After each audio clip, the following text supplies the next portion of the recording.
we're going to start showing you the nectar bird feeder. This is by no means the only way you can do this, but this is the method that I found and created. So the one thing you need to do is make sure that you have something that is durable and is going to be able to withstand some of the forces of nature. And then all you really need for the nectar feeding is just sugar and water. Some people like to color it, but you know, that's really not necessary. And then what you're going to need to be sure of is that you have something that allows the nectar feeders to access the nectar, but not get themselves wet. So this is another place you can get creative. I found this material that works great. You know, if you have any of the stuff you get from the grocery store that's got this on some of the fruits, I would say that'd be great.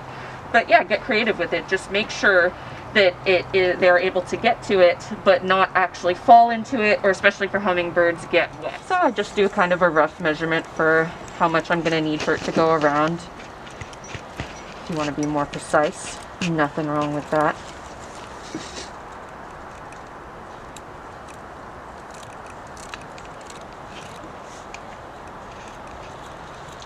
And this is a very fun part, how to wrap a mason jar. You'll find lots of fun videos and ways to do it, but I like to do it the easy way.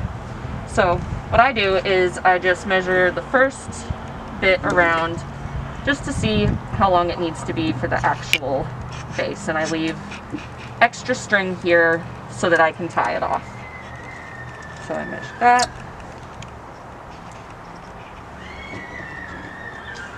And then, so you take that, and you can use whatever knot skills you have, just regular present tying style. A little bow there. You can just tie that off.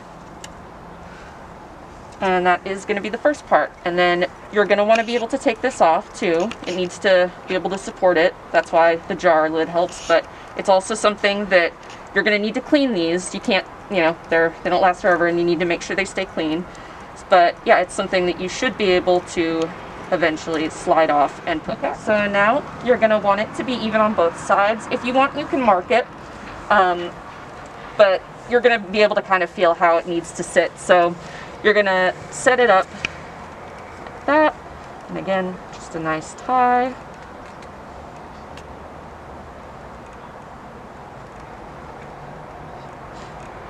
Get all, there we go, got a little knotty there.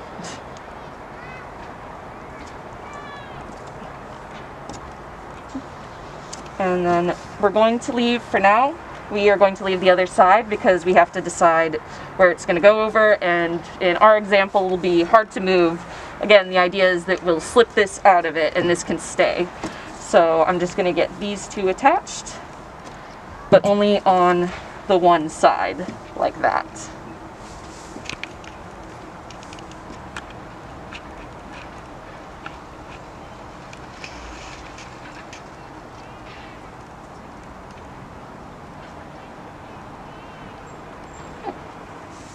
Alright, so we've got this, and you're just going to see where you want to hang it over, and you're going to bring it along on that side, and then, you know, like the kind of the 4 points to balance it.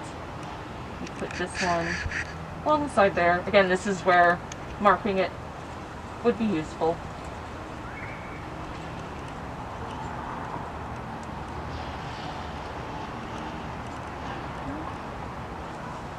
And we're going to do the other side.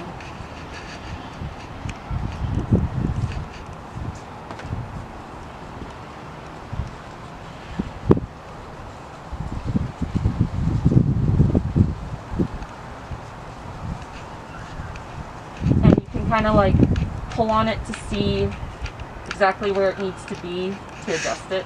And you can make more adjustments if needed later.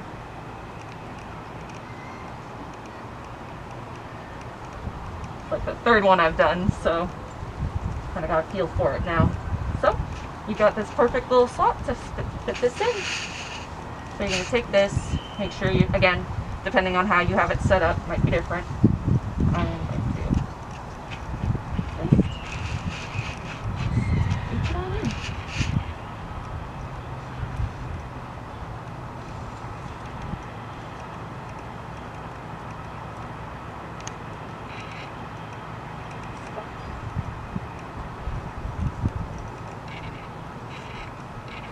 The formula for the nectar is going to be 1 part sugar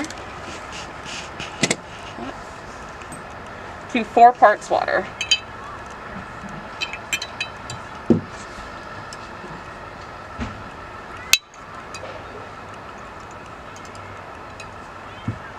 Okay. And make that all nice and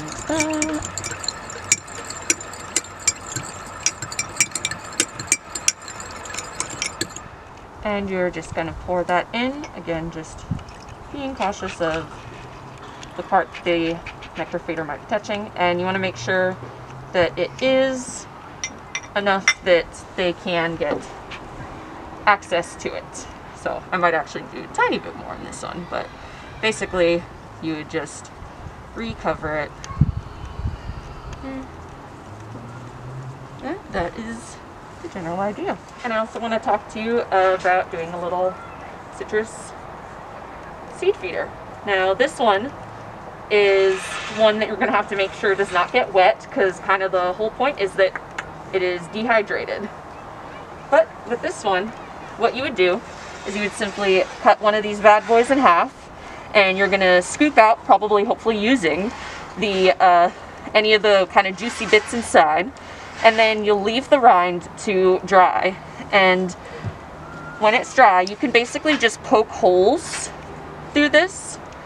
And you can do that beforehand too if it's a little easier to get when it's wet, but it's more likely to rip. So I did it afterwards personally, but yeah, you can just make holes, push this through, and then this one I would probably just hang from a tree, again somewhere where you know it's not going to be getting a lot of water.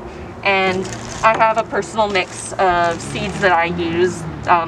And nuts that I would just grind up and put in here. Something to consider for all bird feeders is being aware of the specific wildlife in your area, their dietary needs, restrictions, and also being aware of any diseases that might be in your area. So while this is a great way to interact with wildlife, you want to make sure that you're not causing any problems. So knowledge is always going to be one of the things that you need to do in order to complete these projects.